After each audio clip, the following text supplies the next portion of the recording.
आखिर महाभारत में कौन था शिखंडी? उसका जन्म कैसे हुआ था?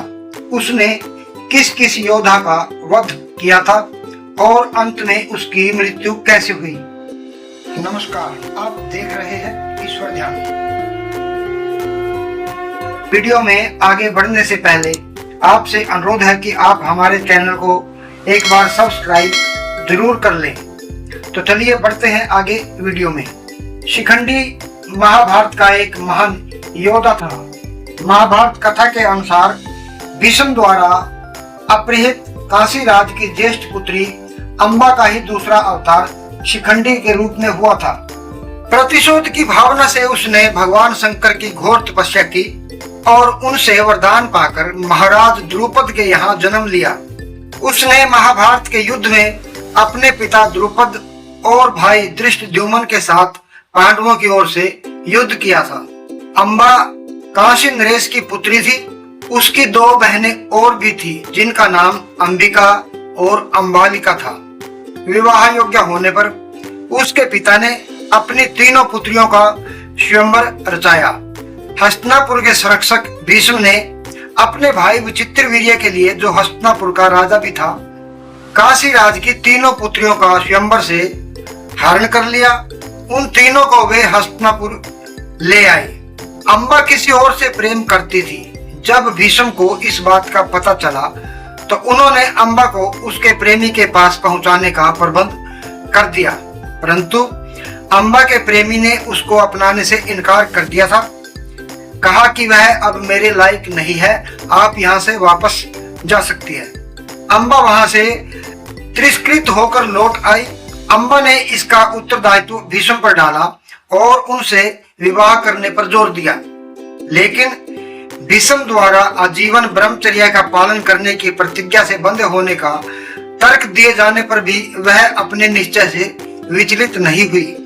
अंततः अंबा ने इसकी शिकायत भीष्म के गुरु परशुराम से की, जिससे क्रोध में आकर परशुराम ने भीष्म से भयंकर युद्ध किया, लेकिन इस युद्ध में किसी की भी हार नहीं हो सकी।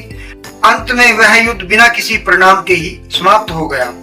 लेकिन अंबा ने प्रतिज्ञा की कि वह एक दिन भीष्म की मृत्यु का कारण अवश्य बनेगी। इसके लिए उसने घोर तपस्या की।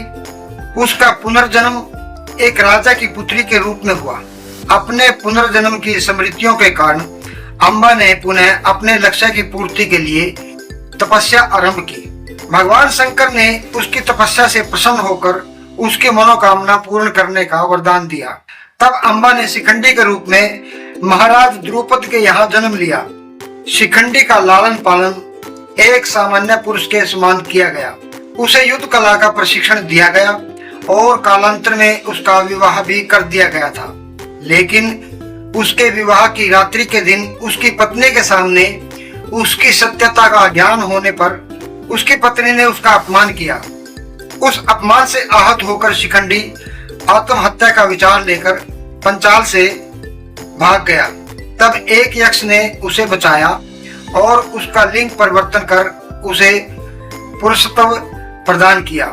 इस प्रकार शिखंडी एक पुरुष बनकर पांचाल वापस लौट आया और अपनी पत्नी और बच्चों के साथ सुखी वैवाहिक जीवन बिताने लगा। कुरुक्षेत्र युद्ध से पहले शिखंडी को पांडव सेना का सेनापति चुना गया था, क्योंकि वह भीष्म को मारने के लिए ही पैदा हुआ था। लेकिन अर्जुन और कृष्ण ने धृष्टद्युम्न को प्राथमिकता दी। शिखंडी को पांडव सेना की 7 अक्षौणी सेना में से एक अक्षौणी सेना का सेनापति बनाया गया। युद्ध के पहले दिन शिखंडी अश्वत्थामा का युद्ध होता है। दोनों योद्धा एक दूसरे को कई बार घायल करते हैं, फिर युद्ध से पीछे हट जाते हैं। युद्ध के 7वें दिन वह फिर अश्वत्थामा से युद्ध करता है और उसके माथे पर चोट पहुंचाने में सफल हो जाता है। हालांकि क्रोधित होकर अश्वत्थामा उसके रथ को नष्ट कर देता है और उसे बुरी तरह घायल कर देता है। सौभाग्य से सात्यकी उसे बचाकर ले जाता है। युद्ध के 9वें दिन की रात को एक निर्णायक हार के बाद पांडव और श्री कृष्ण जी भीष्म से मिलने गए। युधिष्ठिर ने भीष्म पितामह से यह बताने का आग्रह किया कि पितामह, उन्हें कैसे मारा जा सकता है ताकि क्षत्रिय जीवन की विनाशकारी हानि को रोका जा सके। भीष्म उन्हें बताते हैं कि हथियार चलाते समय उन्हें पराजित करना असंभव है, लेकिन तुम्हारे एक योद्धा शिखंडी के सामने वह अपने हथियार नहीं चलाएंगे, अपने हथियार छोड़ देंगे, तो तब अर्जुन उसे हरा सकता है। इसलिए अगले दिन की लड़ाई में शिखंडी अर्जुन के साथ पांडव सेना में सबसे आगे चलता है। कौरव सेना के कई योद्धा इस जोड़ी को भीष्म तक पहुंचने से रोकने का प्रयास करते हैं।